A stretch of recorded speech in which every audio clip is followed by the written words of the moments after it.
5장 4절 한 절 읽으실까요? 마태복음 5장 4절 한 절. 자, 마태복음 5장 4절. 자, 읽어보실까요? 5장 4절. 산상순의 팔복 중에 하나인 마태복음 5장 4절. 시작. 애통하는 자는 복이 있나니 저희가 위로를 받을 것이며. 애통하는 자가 복이 있나니 저희가 위로를 받을 것이며. 애통하는 자. 추우시면 빨리 말씀하세요. 저 크게. 추우시죠? 괜찮으세요? 아주 춥지? 애통하는 자는 복이 있고요. 여러분, 애통하는 자가 복이 있는데 위로를 받는다. 여러분, 눈물은 참 많은 눈물이 있어요. 그렇죠? 눈물의 종류를 따진다면 특별히 엊그저께 8월 15일 광복절에 예전에 이산가족 때 얼마나 많은 분들이 신앙민들이 많은 눈물을 흘렸습니까? 그때 흘린 눈물이죠. 또 뭐 이런 눈물도 있죠. 사랑하는 사람과 헤어졌을 때 눈물이죠. 그래서 사랑하는 사람, 그다음에 뭐 자녀가 아파 부모에서 얼마나 눈물이 납니까? 그것도 눈물이죠. 많은 눈물이 있어요. 근데 여러분, 많은 눈물이 있지만 그 눈물이요 하나님께 향하는 복된 눈물이라는 거예요. 이 땅에 많은 눈물이 있는데 그 눈물이 하나님께 향하면 뭐가 된다? 복이 있다, 그 소리야. 마카리오니 똑같은 건데 많은 눈물이 있지만 하나님께 향하는 눈물에 복된 눈물이 된다. 하나님을 향해 오는 눈물은 어떤 눈물이건 복이 된다. 이렇게 표현하신 겁니다. 이게 주석이에요. 정확한 주석을 표현하면 이런 거예요. 하나님을 향해 오는 눈물은 어떤 눈물이건 복이 있도다. 여러분 어떨 때 우세요? 어떨 때 눈물이 나세요? 여러분 혹시 이런 거 궁금하지 않으세요? 목회자가 주일에 설교를 준비해요. 목사님은 언제 설교 준비합니까? 어떻게 준비합니까? 이런 건 좀 전혀 궁금하지 않으세요? 참 힘든 거예요. 저도 제가 이제 목회자가 돼서 설교를 준비하면서 어떻게 설교를 준비하느냐. 첫 번째, 설교를 끝까지 준비하지 못하고 힘들어할 때 어떠냐. 나중에 토요일이 됐어요. 큰일 났다. 주일이 다가왔다. 어떻게 설교하지? 설교는 다 합니다. 어떤 경우에도 할 수 있습니다. 설교는 예를 들면 해람이가 예쁘죠? 할렐루야, 아멘. 조은이가 늦게 왔네요. 할렐루야, 아멘. 고병선이 안 나왔죠? 할렐루야, 아멘. 다 어떻게 하면 하는 거예요. 그게 설교입니까? 아니죠. 설교는 하나님의 눈물이, 하나님의 마음, 하나님 우리를 향하신 사랑이 전달되는 게 설교예요. 그리고 설교라는 것은 하나님이 진리시고 예수 그리스도가 이 땅에 진리자로 오셨다는 것을, 이 땅에 이 황무하고 무너진 세상에 하나님의 음성이 들려지는 게 설교예요. 그러면 그 설교를 목회자에게 주신 사명이라고 짜낼 때는, 표현을 십자가인데 어떻게 짜내는 줄 아세요? 기도하지 않으면 절대 설교가 떠오르지 않아요. 제 머릿속에 예를 들면 기도 이해, 특별히 그 기도는 자기에게 맡겨진 양들에 대한 생각이 없으면 그들의 마음속에 부족하고 아파하며 슬퍼하며 부대끼며 힘들어하는 모습이 떠오를 때, 주여 제가 이번 주에 이 말씀으로 당신의 양들을 위로하겠나이다, 이렇게 나와야 돼요. 그래서 여러분, 진료는 의사에게, 약은 약사에게, 이렇게 말하는 것이 그런 거예요. 목회자는 정치할 수 안 돼요. 정치 이런 거에 빠져들어서도 안 되고, 목회자가 아무리 그것이 질서, 정의를 위한 거라도 하나님이 목회자에게 준 가장 큰 책임은 목양에 있는 양들을 위한 것이에요. 목소리 낼 수 있어요? 소리 지를 수 있어요? 저항할 수 있어요? 그런데 정말 하나님이 원하시는 건 뭐냐? 그 양들이 가지고 있는 부족함, 아파함, 그리고 더 나아가서 뭐예요? 눈물, 애통함. 너희 성도들 중에 너가 몰라서 그렇지 그들이 시간이 나면 홀로 있을 때 우는 눈물이 있단다. 그 눈물을 네가 아니? 그 눈물을 나는 알고 너는 그들을 어떻게 하라? 위로를 받게 해라. 네, 그런 거예요. 그래서 정말 주중에 하나님 앞에 정말 월요일이 시작되면 또 이번 주 설교가 다가올 텐데 어떻게 준비해야 될까라고 생각하면 한 사람 한 사람의 그들이 툭툭 던졌을 때의 언어, 그들이 하나님 앞에 찬양하면서의 얼굴은 기쁨이 있지만 그 안에서는 하나님을 향한 어떤 간절한 기도 이런 게 보일 때가 있어요. 시편 56편 8편에 나의 눈물을 주의 병에 담으소서 했어요. 시편 기자가 하나님 앞에 눈물을 흘리는데 그냥 뚝뚝 떨어지는 정도가 병에다가 담을 수 있을 정도로 하나님 앞에 자기가 기도하는 기도를 담는 거예요. 눈물을 담으면서 주여 나의 기도를 하나님께 올리며 내 눈물은 병에 담습니다 라며 하나님 앞에 울부짖는 것이죠. 여러분, 사랑하는 성도 여러분, 오늘날 우리도 모르게 뇌혈병에 걸려 있어요. 눈물이 없어요. 여러분, 하나님 앞에 운다는 게 복되다고요. 하실 수 있으면 여러분, 죄와 허물의 사함을 받은 자가 복되다고 하셨고요. 하나님, 우리가 복된 인생을 살기를 원하세요. 그러면 마태복음 5장에 나오는 8복 중에 분명히 말씀하시는데 애통하는 자가 복이 있답니다. 여러분, 하나님 앞에 사랑하는 여러분, 울 수 있다는 건 특권이에요. 내 입가에 불만과 불평과 나도 모르게 비판과 이런 거에 나올 수 있는 공간이 있다면 하나님 앞에 마음을 모아서 눈물의 고백을 드리는 것이 복되도다. 그것이 복입니다. 그런 복된 인생을 사는 복된 성도들이 모여있는 교회가 복된 교회예요. 여러분, 눈물하면 생각나는 사람이 누가 있죠? 사무엘의 어머니 한나가 생각나지 않습니까? 사무엘상 1장 10절을 보니까 한번 보실래요? 사무엘상 1장 10절, 창세기, 출애굽기, 레위기, 쭉 나오다가 사무엘상 1장 10절을 보면 얼마나 한나가 하나님 앞에 기도했는가가 눈에 보이는데 이렇게 말씀하시네요. 마음이 괴로워. 같이 봐요. 여러분, 사무엘상 1장 1장 10절 시작. 한나가 마음이 괴로워서 여호와께 기도하고 통곡했다 그랬어요. 여러분, 이러한 우리의 기도의 모델이죠. 사무엘에는 첫 번째 선지자가 나오는데 갑자기 나온 게 아닙니다. 어머니 한나의 기도가 있었는데 마음이 괴로웠어요. 여호와께 기도하고 통곡합니다. 오늘날 이 땅에 진정한 하나님 우리에게 부흥을 주실 때 개개인의 성도들의 마음에 진정한 회개, 진정한 통곡, 진정한 하나님을 향한 내 마음 들임이 있느냐, 이게 중요한 거예요. 머릿속에 자꾸 눈앞에 내가 하나님과 나와의 기도를 가로막는 방해 요소도 있으면 이건 가감하게 쳐야 돼요. 내 마음이 언제부터 이렇게 비뚤어졌지? 자기 자신을 막 치셔야 돼요. 주여, 내가 왜 이렇습니까? 내가 초심을 잃었습니다. 내가 하나님의 사랑을 잃었습니다. 내가 이러면 안 되는데 라고 생각하며 자기 자신을 쳐서 복종시키셔야 돼요. 자꾸 오늘날의 성도들도 자꾸 이슈만 많아져요. 눈에 보이는 것 갖고 비판해요. 스스로 막 절망해요. 하나님, 그런 것 가지고 내 자녀들이, 내 백성들이, 특별히 하나님의 사람들이 절망하기를 원하는 것이 아니라 이 땅의 황무함에 예수 없이 살아가며 답답해하고 예수 안에 있지만 실족하고 예수 안에 있으면서 소망을 상실한 사람들을 향한 그 마음의 뜨거움, 아파함, 그 눈물이 애통하다는 거예요. 여러분, 누군가가 하나님 앞에 간절한 기도를 하고 있어요. 그 모습을 볼 때 여러분 마음속에 저 사람은 기도가 하나님께 드릴 게 있나? 이러고 스쳐갑니까? 성령의 교통교자가 있는데 어떻게 그렇게 말할 수가 있겠어요?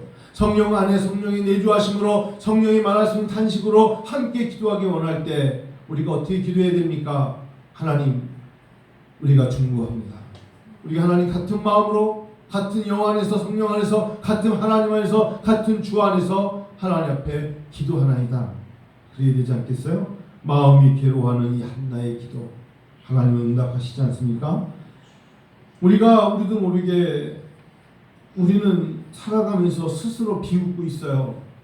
누군가가 애타게 간절하게 하나님께 기도하는 걸 보고 우리는 정말 겸손하게 간절히 같이 기도해야 되는데 오히려 비웃고 있고, 우리도 모르게 깨달음 없는 삶에 우리는 지쳐가고 있어요.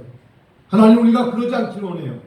하나님, 우리가 같은 마음으로 하나님 앞에 깨어있어 애통하는 자 되기를 원하신다는 것을 잊지 마시기 바랍니다. 그게 공동체예요. 예수님은요, 성령으로 기뻐하셨다라고 누가복음 10장 21절에 말하고 있어요. 예수님도 성령 안에서 누가복음 10장 21절 보세요. 예수님도 성령 안에서 매우 기뻐하셨어요. 그렇죠? 누가복음은 그대로 읽어볼게요. 10장 21절에 이런 말씀이 있어요. 이때 예수께서 성령으로 기뻐하사 가라사대 천지의 주이신 아버지여 이것을 지혜롭고 슬기 있는 자들에게 숨기시고 어린아이들에게는 나타내심을 감사하나이다. 옳소이다. 이렇게 된 것이 하나님의 뜻이니이다 하시면서 예수께서 성령으로 기뻐하셨어요. 그런데 예수님께서 성령으로 기뻐하신 예수님은 요한복음 11장 35절에 보니까 눈물을 흘려 기도하셨어요. 예수님께서는 우리의 흩어져 있는 목자 없는 양들을 보시고 민망히 여기사 눈물을 흘리셨어요. 하나님 우리에게 마음의 감정을 주셨어요. 우리가 살아가면서 기뻐할 때는 성령으로 기뻐해야 되고 우리가 목자 없이 헤매는 자들을 볼 때는 간절한 마음으로 눈물로 기도해야 돼요. 이게 성도의 자세예요.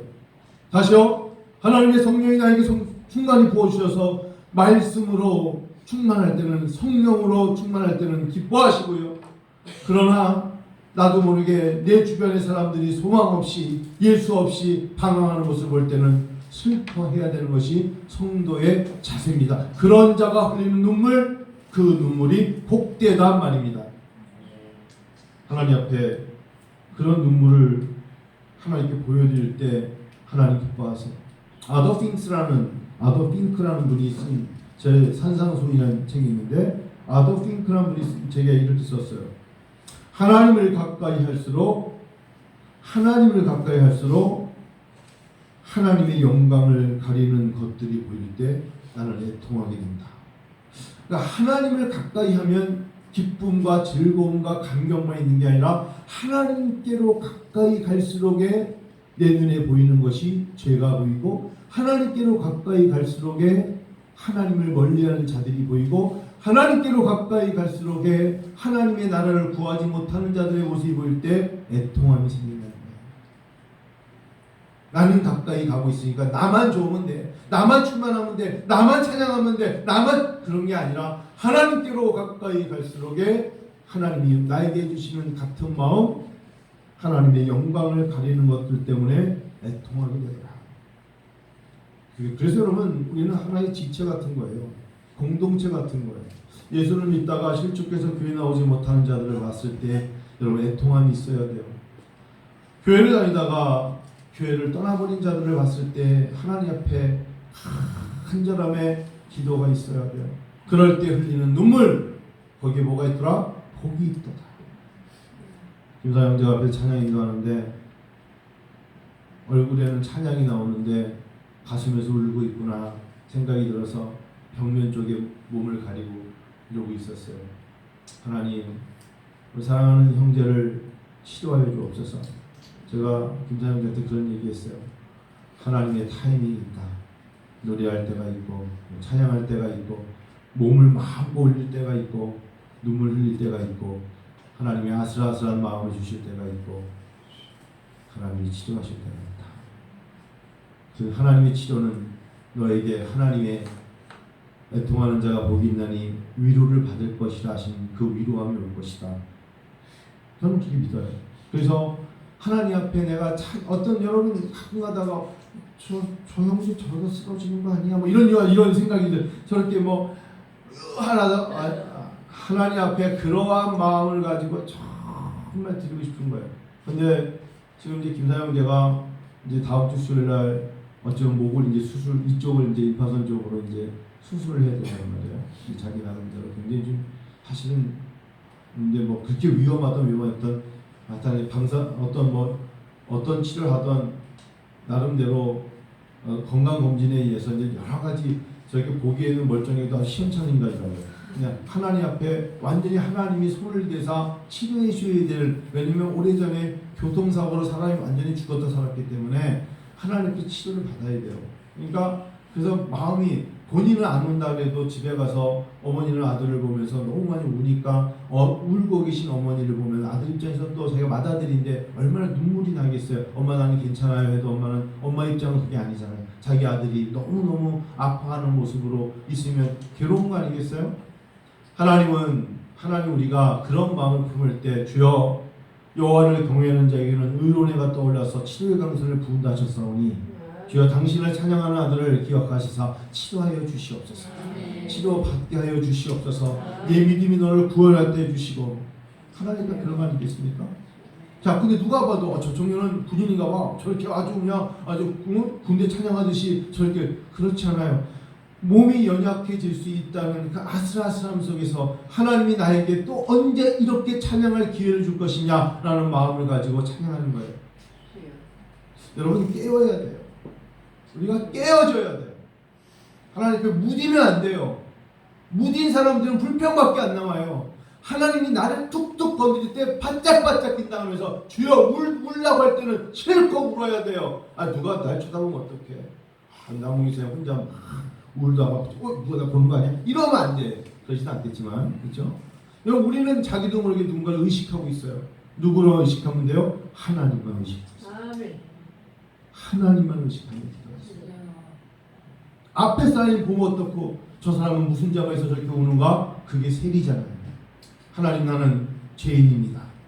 누가 보고 싶었지? 나는 죄인이에요. 바리새인은 나는 세리와 달라요. 나는 세리처럼 뒤집지 않았어요. 그러나 예수님은 세리의 기도를 받으셨어요.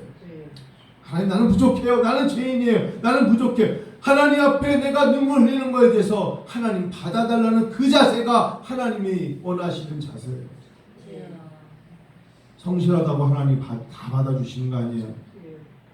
성실함의 대명사가 누군 줄 알아요? 바시야 바시. 정말 율법 잘 지키고 성실하고 어쩌면 남들이 안 하던 것 제때 잘했던 사람이 바시라고. 누구? 바리새인. 바시들은 남들보다는 자기가 다 잘하는 줄 알아. 근데 뭐가 없어? 마음이 없어. 중심이 없어. 진심이 없어. 진실함이 없어요. 하나님이 그런 가장 아주 역겹게 생각하십니다. 오히려 잘못하고 실수해도 괜찮아요. 하나님은 어린아이 같은 아이를 천국은 이런 자의 곳이라고 하셨어요. 사람은 순수해야 되잖아요. 그렇죠? 사도행전 3장 19절에 이런 말씀이 있어요. 회개하고 돌이켜 너희 죄 없이 함을 받으라셨어요. 여러분 우리가 회개에 대한 단어가 나올 때는 바짝 긴장하고 하나님이 내 귀에 회개할 것을 주셨구나 하면 하나님 제가 이런 것들 때문에 회개합니다라고 말하세요. 여러분 우리가 말하는 회개는 자그마한 뭐 빨간불에 차를 운전했어요. 뭐 그런 것도 하라는 게 아니지만 하나님 이외의 것을 기대하고 하나님보다 더 귀하게 여기는 것을 회개하라는 소리예요. 하나님의 마음은 거기에 있어요. 하나님 없어도 든든해요. 하나님 내가 필요하면 찾을게요. 하나님이 가장 경계하시는 거예요. 하나님이 가장 우선시되기를 원하세요. 다시 말씀드릴까요? 출애굽이라는 건 구약의 출애굽 사건은 다른 거 아니에요. 하나님이 전능자라는 거예요. 너희 스스로 절대로 애굽 못 나온다는 거예요. 내가 너희를 보내줘야 나올 수 있다는 거예요. 할렐루야. 그게 출애굽이에요. 너희 손으로 나올 수 있어? 너희가 430년 자 아브라함을 통해서 약속하셨어요. 그러나 너희가 이방인의 계길에서 400년 동안 너희가 있을 거라 하셨고 그 다음에 430년 동안 그들이 종살이하지 않습니까? 어떻게 나올 수 있었습니까? 아무도 못 나왔어요. 이, 개, 피, 파리 쭉 나와도 10가지 그 다 재앙은 당시 농경 문화의 우상이었습니다. 그런 것들을 하나님께서 그냥 이면 이미고 팔이면 팔이고 그게 아니라 그 사람들은 그런 자그만 곤충까지도 섬기는 사람들이었어요. 그걸 하나님이 하나하나 다 보내면서 나일강의 모든 것이 파리가 되고 피가 되게 하고 메뚜기가 되게 하고 우박이 떨어지고 그래도 그들의 마음은 강팍했을 때 하나님께서 그들을 출애굽시키시니까 누구나 하나님만 하실 수 있다. 자 그러면 모세가 위대합니까? 모세와 함께 나온 이스라엘이 위대합니까? 아니에요. 모세와 이스라엘이 고백하게 됩니다. 우리를 끌어내신 이는 그분이 위대하십니다. 이스라엘이 지혜로워서 나왔습니까? 이스라엘이 어떤 기술이 있어서 능력이 있어서 나왔습니까? 아니에요. 그들의 입술의 고백이 우리를 출애굽시키신 이가 엘샤다이 하나님인 것을 하나님은 듣고 싶으신 거예요. 오늘날 우리가 누구를 통해서 치료를 받습니까? 내가 잘 아는 의사? 마산병원 어느 병원에 유명한 의사를 통해 치료받았다고요? 그렇지 않아요. 그를 만나게 하시니까 하나님이시고, 의사는 치료할 줄 몰라도, 의사는 집도할 줄 몰라도 살이 붓고 모든 것을 완벽하게 치료하시니까 하나님이심을 하나님은 고백하기를 원하시는 거예요. 인간의 입에서, 우리들의 입에서 하나님이 듣고 싶은 건 줄 아세요? 하나님은 완전하시다는 거예요. 하나님은 완전히 치료하신다는 거예요. 하나님은 완전히 회복시키신다는 거예요. 그래서 우리가 어떤 이야기를 들을 때 감히 내가 하나님보다, 하나님의 시간보다, 하나님의 일보다, 하나님이신 마음보다 다른 것을 가지고 내가 흥정하고 있다면 당신은 100% 빙빙 돌 겁니다. 그게 40년 광야의 것이다. 전진하지 못합니다. 그걸 돌면서도 사람은 쉽게 변하지 않아요. 쉽게 변하지 않는 사람들을 하나님께서는 가데스 바네아에서 하나님 끌어가실 때 그들의 12명 중에 10명은 똑같이 부정적이었다는 거예요. 대다수의 사람들은 거의 다 하나님의 능력을 믿지 않는다는 거예요. 소수의 사람들만이 하나님 앞에 이 땅은 우리에게 주신, 하나님이 주신 기회의 것이다 말할 수 있다는 거예요. 그런 거예요. 여러분 시편 6편 볼까요? 시편 6편 6편 1절 보세요.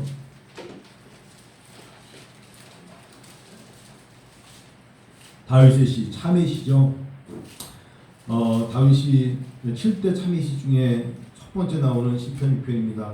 참회하면 시편 6편을 봐야 됩니다. 1절 시작. 여호와여 주의 분으로 나를 견책하지 마옵시며 주의 진노로 나를 징계하지 마옵소서. 하나님이 자기를 징계할까 봐 떠는 것입니다. 6절 읽어요. 시작. 내가 탄식함으로 궁핍하여 밤마다 눈물로 내 침상을 띄우며 내 요를 적신하여. 여러분 간절한 기도가 있습니까? 연약한 육체 때문에 마음에 정말 아슬아슬한 내 기도가 있습니까? 여러분 오늘 2019년 8월 18일부로 제가 감히 선포합니다. 여러분이 찾아야 되는 것이 약도 아니요 병원도 아니요 여러분 어떤 기대도 아닙니다. 눈물로 요를 적시는 겁니다. 눈물로 한번 요를 적십시오. 눈물로 여러분 베개를 적십시오. 눈물로 여러분의 손수건을 한번 적십시오. 눈물로 콧물로 여러분의 옷을 한번 적십시오. 이보다 더한 하나님의 약은 없습니다. 한 번만 그렇게 해보세요.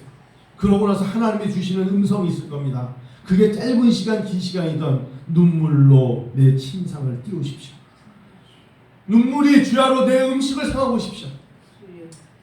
내가 무엇을 먹어야 건강한 게 아니라 흐르는 눈물로 내가 밥에 눈물이 떨어져 먹어보십시오. 하나님이 치료하실 겁니다. 우리 혜람이가 알았어 나버린 거죠. 하나님이 그보다 더 큰 역사는 없을 것입니다.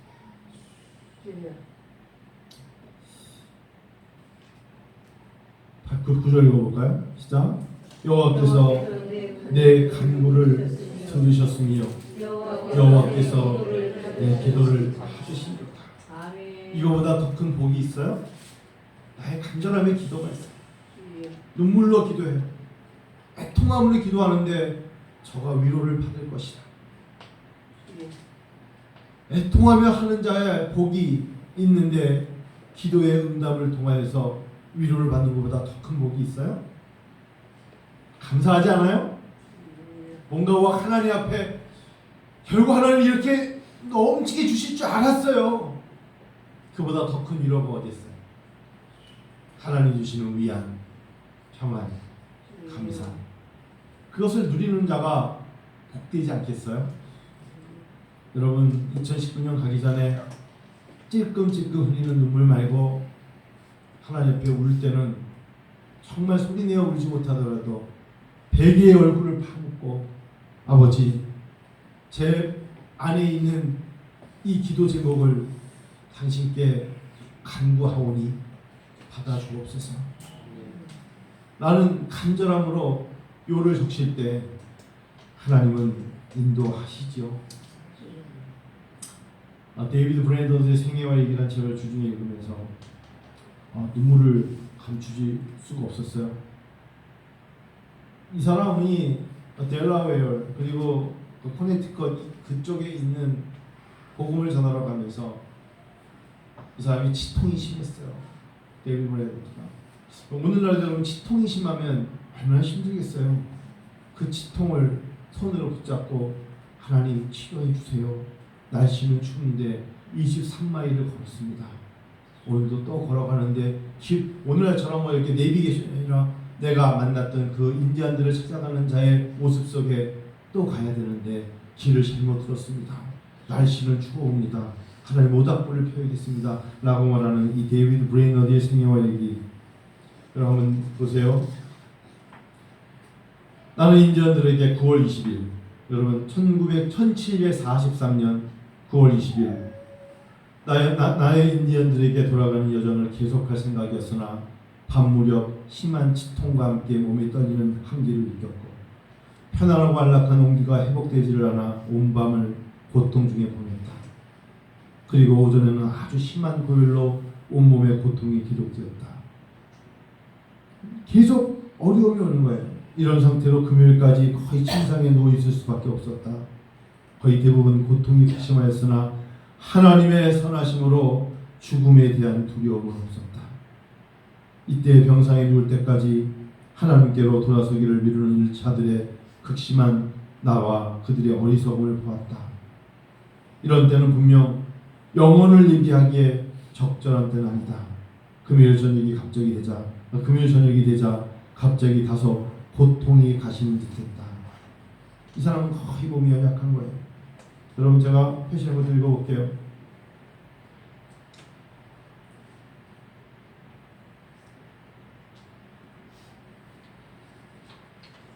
(10월 1일) 예정된 서스키안나로 하는 여정을 준비하였다. 여러 차례 숲속으로 들어가 은밀한 임무를 행하였고 인장의 복음을 전하는 거야. 이에 저 불쌍한 이교도들을 찾아가 복음을 전하게 될 것인데 하나님께서 함께 해주시기를 간절히 구하였다. 어쩌면 즉시 죽을 수 있는 거잖아요. 밤이 다 되어 4마일가량을 말을 달려 바이란 형제를 만났다. 내가 인디언들에게로 가는 여정에 동행해 주기를 요청하여 그가 온 것이다. 그는 그를 보는 것이 즐거웠고 그와의 대화를 통해 유익을 얻었는데 이것이 하나님이 하신 일이라 믿는다. 유일한 건 그러면서 마지막에 나의 죄와 배은망덕과 비참함을 더 크게 느끼게 된 밤이다. 이 데이비드 브레너드가 쓴 글이에요. 마지막 하나 더 읽을까요? 언제 기뻤는지 아세요? 오늘 참 기뻤다. 인디언들이 오늘 아침 일찍 사냥을 떠날 것이라고 생각하여 그들을 떠날 계획을 갖고 인디언들을 방문했는데 나의 기대 이상으로 그들은 나의 설교를 다시 듣기를 사모하고 있었다. 그들의 청을 기꺼이 받아들였고 나중에는 기독교에 대한 그들의 반론들에 대해 열심을 다해 답변해 주었다. 너무나 기뻤다. 이 데이비드 브레이너드를 기쁘게 한 거는 인디안 수십 년 수백 명이 아니에요. 2명, 그 2명에게 20마일을 찾아가서 복음을 전하고 내 몸이 너무 힘들 때는 밤에 겨우 자기 몸을 다스리고 찾아가서 복음을 전했을 때 그들이 한 번 더 해달라는 그 이야기를 듣고 나는 기뻤다. 이렇게 살아온 사람의 일정도 있어요. 우리 너무 편해요. 편하다는 게 어쩌면 하나님의 축복일 수도 있습니다. 주신 기회일 수도 있습니다만 이러한 조건 속에서 우리가 그래도 해야 될 게 있다면 요를 적시며 기도하는 것입니다. 애통하는 자가 복이 있나니 위로를 받을 걸 하셨습니다. 애통하는 자가 복이 있기 원합니다. 두려워 떨기만 하지 마십시다. 염려만 하지 마세요. 두려워한다고 말만 하지 마세요. 어떻게 되겠지라고 말하지 마세요. 어떻게 되겠지라는 것은 운명입니다. 하나님이 하실 겁니다. 하나님이 하세요. 하나님의 타이밍에 하나님의 전능하신 손길로 하실 것입니다. 그걸 믿으세요.